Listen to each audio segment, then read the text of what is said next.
Om Swastiastu.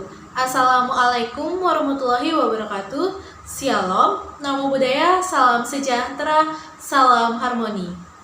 Perkenalkan, saya Nika Dede Yustiani, NIM 1911101004 dari kelas PKA semester 4. Pada kesempatan kali ini, saya akan menjelaskan mengenai micro skill counselor yang disajikan untuk memenuhi syarat-syarat mata kuliah micro counseling yang diampu oleh Profesor Dr. Ketut Darsana MPD Cons dan asisten dosen Wayan Eka Paramarta SPD MPD.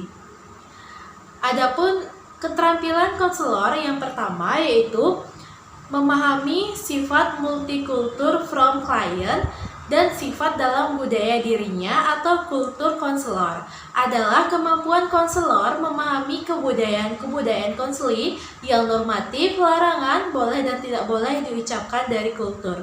Contohnya yaitu sebagai berikut. Pada saat konselor membuka konseling, konselor membukanya dengan salam semua agama, yaitu Om Swastiastu, Assalamualaikum, Shalom, Namo Buddhaya, dan Salam Sejahtera. Contoh berikutnya yaitu ketika konselor mengatakan nilai seni budayamu bagus sekali nak.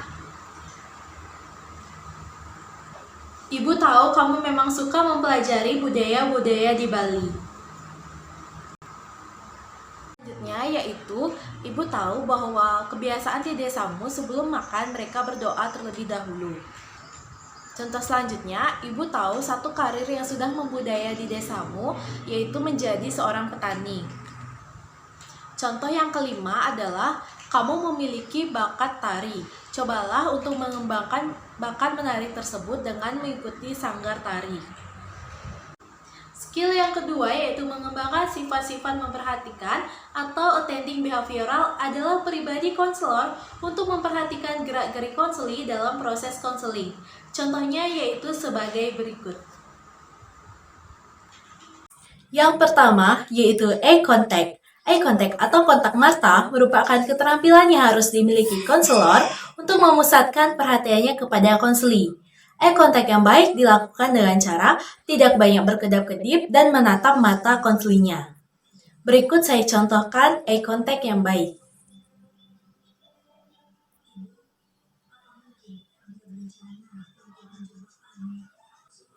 Yang kedua yaitu senyum. Senyum dilakukan dengan cara menarik garis bibir dan menyesuaikan dengan bentuk wajah kita. Senyum dilakukan dengan serileks mungkin agar tidak terlihat kaku. Berikut saya contohkan senyum yang baik.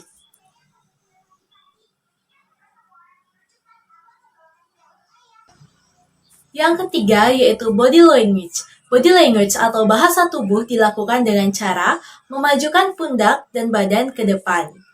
Body language ini salah satu contohnya yaitu mengangguk. Dengan mengangguk, mengartikan bahwa kita mendengar apa yang telah dibicarakan atau dikomunikasikan kepada kita oleh orang lain. Berikut merupakan contoh dari body language.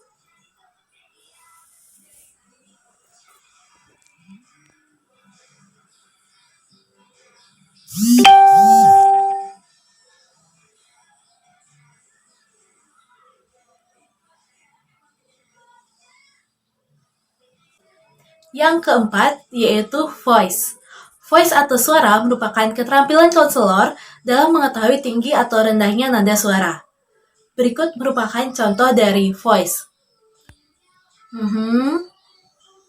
Oh ya.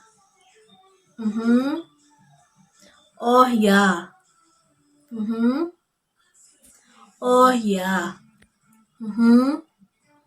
Oh ya. Oh ya.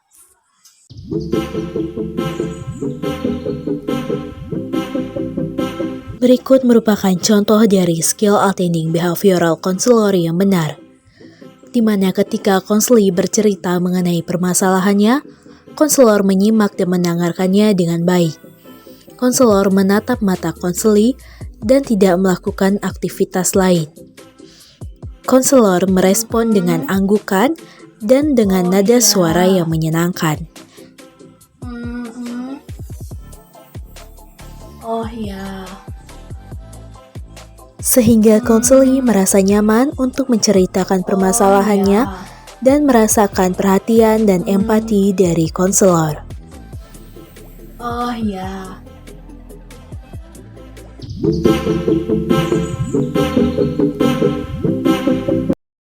Berikut merupakan contoh dari skill attending behavioral counselor yang salah, di mana ketika konseli bercerita mengenai permasalahannya, konselor tidak fokus menatap mata konselinya.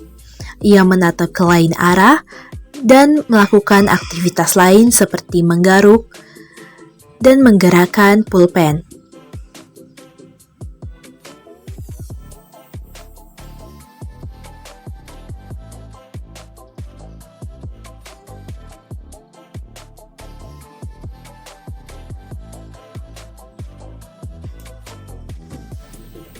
Selain itu, konselor juga terlihat tidak tersenyum dan mengambil handphonenya. Serta, konselor merespon cerita dari konseli dengan nada yang tidak menyenangkan, sehingga hal tersebut mengakibatkan konseli tidak mendapat perhatian atau empati dari konselor. Skill yang ketiga yaitu mengembangkan sifat pribadi. Skill pengamatan atau client observation skill adalah skill untuk mengamati yang akurat dan konsisten. Contohnya yaitu sebagai berikut. Selamat siang, Kak. Apakah benar Kakak owner dari GPID? Iya, benar. Jika boleh tahu nama Kakak siapa? Saya Yogi. Baik, sebelumnya perkenalkan, Kak, saya Dewi. Di sini saya ingin bertanya mengenai usaha yang sedang Kakak jalankan. Apakah Kakak berkenan? Iya, bisa silakan. Baik, Kak, kalau boleh tahu GPID itu apa sih, Kak? Jadi GPID ini adalah sebuah usaha kecil-kecilan yang menjual kado sebagai hadiah yang dibuat dengan handmade atau tangan sendiri. Baik, Kak. Jadi bisa dijelaskan, Kak, filosofi dari GPID itu? Jadi sebenarnya GPID ini berasal dari kata gift dan happy yang artinya kado dan bahagia. Dengan artian kado yang kami buat bisa memberikan kebahagiaan. Baik, Kak. Jika boleh tahu produk yang Kakak jual seperti apa saja? Produk yang kami jual ada hand lettering and print dengan berbagai ukuran, kemudian snack box, snack bucket, photo inbox, dan flower bloom. Baik, Kak. Untuk harganya berkisar dari harga berapa? Dari harga 25.000 sampai 100.000. Dari harga tersebut, apakah merupakan harga tetap atau bisa ditawar, Kak? Jika di hari tertentu itu merupakan harga tetap, tapi untuk misalkan ada hari-hari tertentu itu ada yang namanya diskon seperti itu.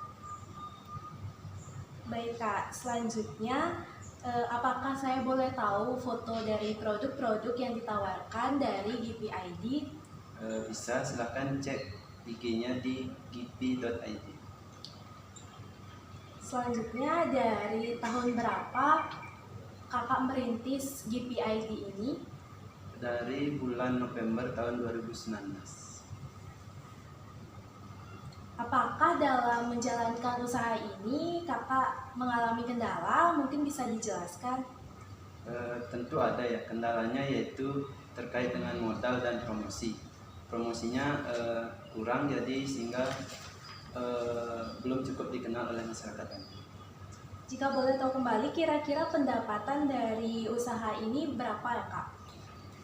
Jika sebulan ada 6-10 kali order, bisa mencapai 150.000 sampai dengan 200.000. Baik, Kak, biasanya produk Kakak ini laku dijual saat hari bagaimana, Kak? Biasanya saat wisuda ataupun pada saat kalender. Bisa dijelaskan mengapa Kakak memilih usaha ini? Saya memilih usaha ini karena menurut saya usaha ini cukup menjanjikan, mengingat hari spesial dapat terjadi kapan saja, sehingga orang-orang akan mencari hadiah dalam merayakan hari spesial. Selanjutnya, Kak, boleh saya tahu nomor WhatsApp kakak? Boleh, silakan dicek di kartu. Baik kak, terima kasih. Sekian yang wawancara dari saya. Mohon maaf apabila saya ada salah kata ya kak. Terima kasih. Contoh yang kedua adalah sepertinya kamu merasa gugup dan tidak percaya diri ketika berada di lingkungan orang yang tidak kamu kenal. Contoh yang ketiga adalah apakah kamu merasa nyaman ketika berada di lingkungan keluarga? Contoh yang keempat adalah mata pelajaran apa saja yang membuatmu kurang nyaman karena kurang memahaminya? Contoh yang kelima yaitu bagaimana cara kamu sehingga memilih jurusan bimbingan konseling? Skill yang keempat yaitu mengembangkan sifat pribadi, skill menyampaikan pertanyaan terbuka dan pertanyaan tertutup atau open and close question. Open and close question adalah skill untuk membuat pertanyaan terbuka dan tertutup untuk mendapatkan jawaban atau data yang diinginkan. Contohnya yaitu sebagai berikut. Yaitu yang pertama, dapatkah Anda menceritakan permasalahan yang sedang Anda alami? Yang kedua, bagaimana upaya Anda dalam mengatasi suatu permasalahan? 3. Coba Anda ceritakan kepribadian Anda. 4. Apa yang Anda lakukan ketika emosi? 5. Mengapa Anda menyukai pelajaran bahasa Indonesia? 6. Bagaimana Anda mengatur waktu antara belajar dengan organisasi? 7. Dapatkah Anda menceritakan kondisi belajar Anda di sekolah? 8. Jika boleh saya tahu bagaimana kondisi keluarga Anda? 9. Coba Anda ceritakan rencana Anda setelah lulus sekolah nanti. 10. Bagaimana Anda mempersiapkan diri saat menjelang ujian? 11. Coba Anda ceritakan tentang kesulitan belajar Anda. 12. Mengapa Anda memilih profesi guru sebagai cita-cita Anda? 13. Apa yang Anda lakukan ketika bertemu dengan teman lama Anda? 14. Coba Anda ceritakan bagaimana cara Anda dalam memahami materi pelajaran. 15. Mengapa Anda berminat dan memilih prodi bimbingan konseling? Selanjutnya yaitu pertanyaan tertutup. 1. Siapa nama Anda? 2. Di mana alamat tempat tinggal Anda? 3. Apakah Anda memiliki kebiasaan buruk? 4. Apakah hobi Anda? 6. Bagaimana hubungan Anda dengan keluarga, baik atau buruk? 7. Apa mata pelajaran yang Anda senangi? 8. Apakah Anda memiliki semangat belajar yang tinggi? 9. Apakah jurusan yang Anda ambil sesuai dengan minat dan bakat Anda? 10. Apakah Anda memiliki hewan peliharaan? 11. Bisakah Anda beradaptasi di lingkungan yang baru? 12. Apakah Anda memiliki saudara kandung?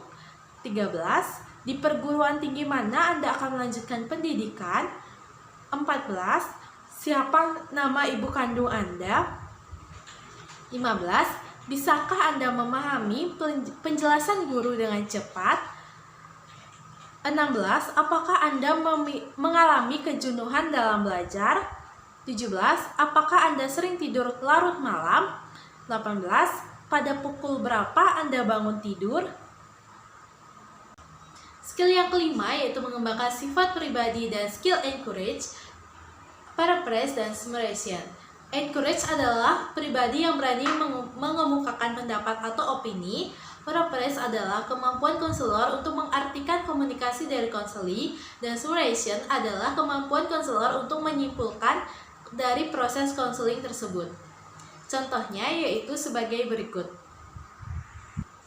Contoh dari encourage adalah ketika konselor mengatakan, belajarlah dengan sungguh-sungguh, pasti kamu akan mendapatkan nilai yang baik. Contoh dari encourage yang kedua adalah, Ibu yakin kamu pasti bisa melewati cobaan ini dan mengambil hikmah yang bermanfaat untuk kamu. Contoh yang ketiga yaitu, jangan merasa sedih, Ibu yakin teman-teman kamu pasti akan mengajakmu bicara dan tidak mengucilkanmu lagi. Contoh yang keempat adalah kamu punya potensi yang bagus. Cobalah memilih pekerjaan yang sesuai dengan minat dan bakatmu, nak.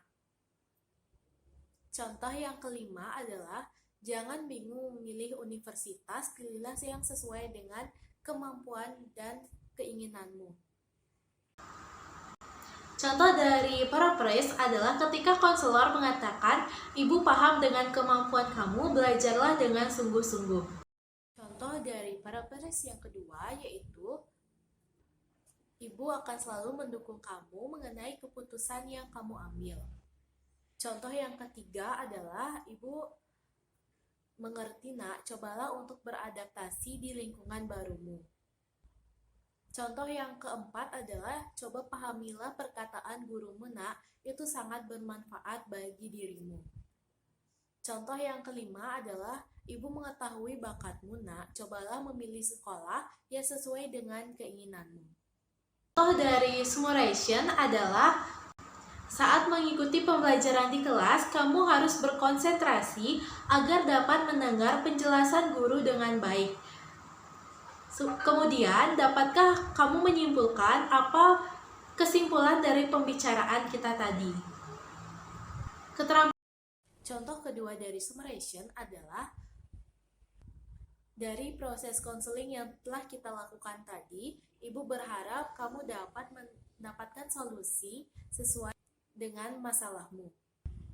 Contoh yang ketiga adalah, teman-temanmu adalah orang yang baik, cobalah jangan cuek kepada mereka. Contoh yang keempat adalah, jika kamu memiliki permasalahan dalam belajar, cobalah ceritakan kepada ibu. Contoh yang kelima adalah, ketika kamu memilih pekerjaan, janganlah mengikuti temanmu karena belum tentu kamu cocok dengan pekerjaan yang temanmu pilih. Keterampilan yang keenam yaitu mengembangkan sifat pribadi dan skill memantulkan perasaan atau reflection of feeling. Reflection of feeling adalah skill konselor untuk dapat memahami, mengevaluasi, dan merefleksi perasaan dari konseli. Contohnya yaitu sebagai berikut. Ketika konselor mengatakan bahwa jangan merasa takut ketika maju di depan kelas. Kamu pasti akan lebih bisa untuk percaya diri ketika maju atau tampil di depan kelas. Contoh dari reflection of feeling yang kedua adalah, ibu harap kamu merasa nyaman berada di ruang BK bersama ibu. Contoh yang ketiga adalah, belajarlah beradaptasi di lingkungan barumu, pasti kamu akan merasa senang berada di sini. Contoh yang keempat adalah, jangan mengikuti teman, kamu pasti memiliki bakat tersendiri. Contoh yang kelima adalah, kamu merasa sangat takut belajar matematika. Guru matematika itu baik, nak. Kamu tidak perlu takut. Skill yang ketujuh yaitu mengembangkan sifat pribadi dan skill memantulkan makna atau reflection of meaning. Contohnya yaitu ketika konselor mengatakan, kamu pandai dalam merangkai kata, cobalah untuk menulis, pasti hasilnya bagus. Contoh dari reflection of meaning yang kedua adalah, kamu berbicara sangat sopan, nak, kamu tidak menyinggung perasaan orang lain. Contoh yang ketiga adalah, perkataanmu membuat teman-temanmu yakin dan mau berteman akrab dengan dirimu. Contoh yang keempat adalah, kamu mengatakan bahwa pelajaran IPS sangat susah. Apa itu semua karena kamu kurang belajar? Contoh yang kelima adalah, jadi sekarang kamu memutuskan untuk menerima pekerjaan itu, nak. Selanjutnya, keterampilan atau skill konselor yang ke-8 yaitu mengembangkan sifat pribadi dan skill memperhatikan konseli, mewawancara konseli yang berpusat pada masalah konseli, budaya konseli, dan lingkungan konseli, yang terdiri dari A. Focusing konseli, B. Problem konseli other, C. We, the interviewer konseli, E. Cultural konseli, dan F. Environmental konseli. Contohnya yaitu sebagai berikut. Ketika konselor mengatakan, belajarlah dengan baik dan kerjakan tugasmu dengan sungguh-sungguh karena itu merupakan kewajibanmu sebagai pelajar. Contoh kedua dari focusing client adalah bagaimana hubungan sosial kamu di masyarakat. Contoh yang ketiga, ibu ingin tahu bagaimana perasaanmu ketika berada di lingkungan yang baru. Contoh yang keempat, ketika kamu belajar, hal apa yang membuat kamu senang? Contoh yang kelima, pilihlah jurusan yang kamu inginkan dan sesuai dengan potensimu, dan jangan ikut-ikutan teman. Skill konselor yang kesembilan yaitu mengembangkan sifat, skill, dan pribadi mempengaruhi atau influencing skills yang terdiri dari direktif, logical consequence, dan interpretation. Adapun contoh dari influencing skill yaitu direktif. Contohnya, kamu memiliki kemampuan di bidang matematika. Cobalah untuk mengikuti olimpiade-olimpiade untuk mengaktualisasikan kemampuanmu itu. Contoh dari direktif yaitu yang pertama, setiap orang memiliki minat bakat masing-masing. Cobalah mengikuti ekstrakurikuler di sekolah untuk menggali potensimu. Contoh yang kedua adalah cobalah bergaul dengan teman-temanmu yang pandai agar kamu menjadi pribadi yang lebih baik dan semakin pandai. Sesuai dengan minat bakatmu di bidang matematika, mengapa tidak memilih menjadi guru matematika? Contoh yang keempat adalah cobalah untuk mengasah kecerdasanmu lagi, jangan puas terhadap satu pencapaian saja. Contoh yang kelima, cobalah untuk menganalisa apa kekurangan dan kelebihanmu sehingga kamu bisa memahami dirimu sendiri. Contoh dari logical consequence yang pertama adalah cobalah berbuat baik kepada temanmu agar kamu menerima hal yang baik pula. Contoh yang kedua adalah pandai-pandailah dalam memilih teman agar tidak salah pergaulan. Contoh yang ketiga adalah cobalah untuk belajar lebih giat lagi agar nilaimu lebih baik. Contoh yang keempat adalah cobalah untuk mengikuti les atau bimbingan belajar agar nilaimu lebih meningkat. Contoh yang kelima adalah kamu pasti akan lebih berkembang lagi apabila kamu melanjutkan ke perguruan tinggi. Contoh dari self-disclosure yaitu yang pertama, cobalah kamu ceritakan kepada ibu bagaimana cara kamu dalam menggali potensi yang kamu miliki. Contoh yang kedua adalah cobalah untuk bercerita, ibu akan senantiasa mendengarkanmu, nak. Contoh yang ketiga yaitu cobalah ceritakan kepada ibu mengapa kamu sering terlihat tidak berkonsentrasi saat pembelajaran di kelas. Contoh yang keempat yaitu kamu terlihat kebingungan apakah akan melanjutkan pendidikan ke perguruan tinggi atau melanjutkan pekerjaan. Bisakah kamu menceritakan kepada ibu apa permasalahanmu, nak? Contoh yang kelima, kamu sering terlihat menyendiri di kelas. Bisakah kamu menceritakan apa yang sedang kamu alami? Contoh dari advice atau information atau explanation atau instruction yaitu yang pertama, bolos merupakan perilaku yang sangat buruk dan akan berdampak buruk juga terhadap dirimu. Jangan diulangi lagi ya. Yang kedua adalah coba kamu tuliskan nama-nama dari teman di kelasmu yang kamu sukai dan tidak kamu sukai. Contoh yang ketiga yaitu di jurusan Ilmu Pendidikan, Psikologi, dan Bimbingan, Fakultas Ilmu Pendidikan, Universitas Pendidikan Ganesha terdapat 2 program studi, yaitu Bimbingan Konseling dan Teknologi Pendidikan. Contoh yang keempat adalah jangan kamu remehkan mata pelajaran yang telah kamu kuasai. Teruslah untuk mempelajarinya untuk kesuksesanmu. Contoh yang kelima, ibu beritahu kepadamu dalam memilih keputusan karir harus dipikirkan dengan matang. Contoh dari feedback yaitu yang pertama, kamu pasti bisa menjadi yang lebih baik lagi. Contoh yang kedua, cobalah untuk beradaptasi di lingkungan barumu, maka kamu akan mendapatkan teman baru. Contoh yang ketiga, teruslah berusaha untuk menggapai cita-citamu sebagai guru. Kamu akan meraihnya jika kamu tak berhenti untuk mencobanya. Contoh yang keempat, kamu memiliki prestasi yang sangat baik di bidang matematika. Kamu pasti akan mendapatkan nilai ujian yang baik. Yakinlah. Contoh yang kelima, permasalahan belajarmu akan segera tertuntaskan. Maka belajarlah lebih giat lagi, maka kamu akan bisa mengatasinya. Contoh dari influencing summary yaitu yang pertama, dari proses konseling tadi, Ibu harap kamu mendapatkan solusi yang sesuai dengan permasalahanmu. Contoh yang kedua adalah teman-temanmu merupakan anak yang baik, cobalah jangan cuek kepada mereka. Contoh yang ketiga, saat pembelajaran di kelas, cobalah untuk berkonsentrasi agar kamu memahaminya dengan baik. Contoh yang keempat, dari proses konseling kita tadi, tentunya kamu akan menemukan apa potensi yang kamu miliki.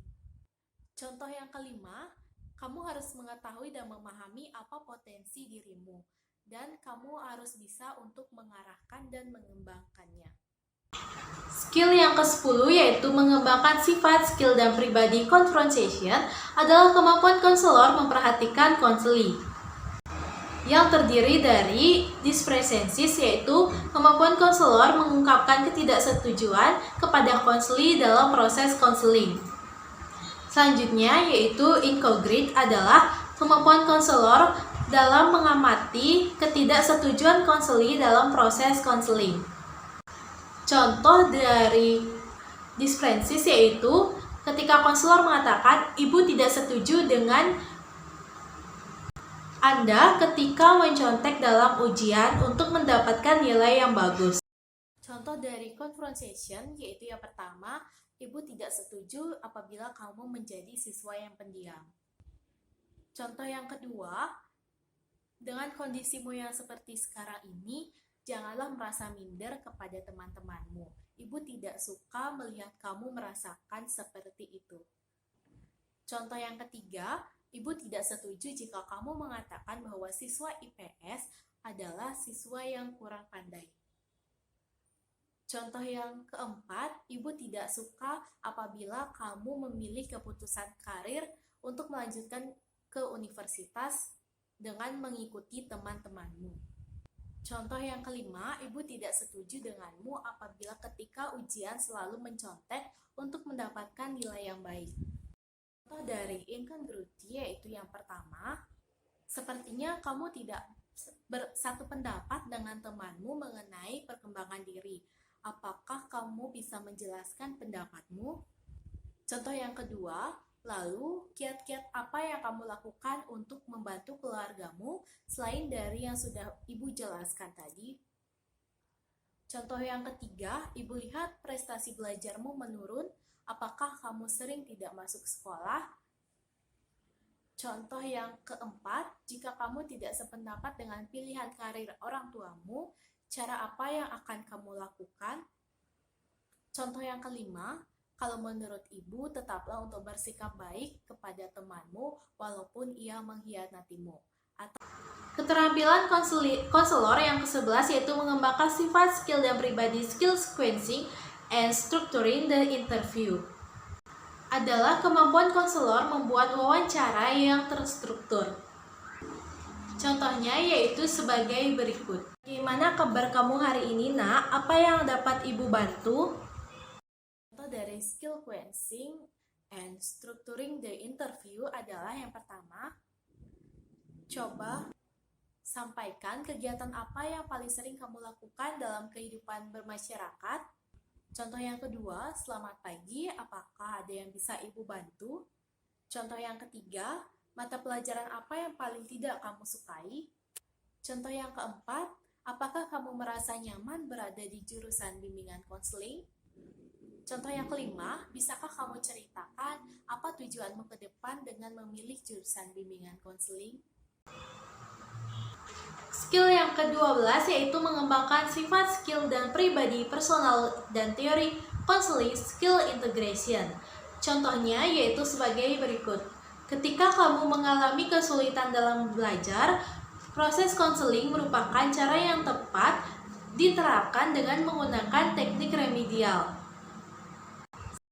Contoh dari personal and theory skill integration adalah yang pertama, kamu tidak perlu merasa takut untuk menyampaikan permasalahanmu dalam proses konseling ini. Kerahasiaanmu akan Ibu jamin. Contoh yang kedua, ketika kamu memiliki permasalahan terhadap teman-temanmu, jangan pernah merasa ragu untuk menceritakannya kepada konselor. Contoh yang ketiga adalah ketika kamu mengalami kesulitan dalam belajar, proses konseling dengan teknik remedial merupakan salah satu langkah yang tepat. Contoh yang keempat, ketika kamu mengalami kebingungan dalam memilih jurusan, maka seringlah berkonsultasi dengan guru BK. Contoh yang kelima adalah jangan pernah merasa bahwa guru BK akan membongkar semua rahasiamu, karena dalam proses konseling terdapat asas kerahasiaan yang harus dipatuhi oleh konselor. Skill yang ke-13 yaitu mengembangkan sifat, skill, dan pribadi style adalah kemampuan konselor memahami gaya pribadi dalam memakai teori konseling dalam proses konseling. Contohnya yaitu sebagai berikut. Style atau gaya yang cocok diterapkan dalam proses konseling di bidang pribadi adalah konseling face-to-face agar konselor lebih fokus terhadap individu atau konseli. Baik, sekian yang bisa saya sampaikan. Mohon maaf jika ada kekurangan atau salah kata. Saya tutup dengan para mesanti. Om Santi Santi Santi Om. Wassalamualaikum, Shalom, Namo Buddhaya, Salam Sejahtera, Salam Harmoni.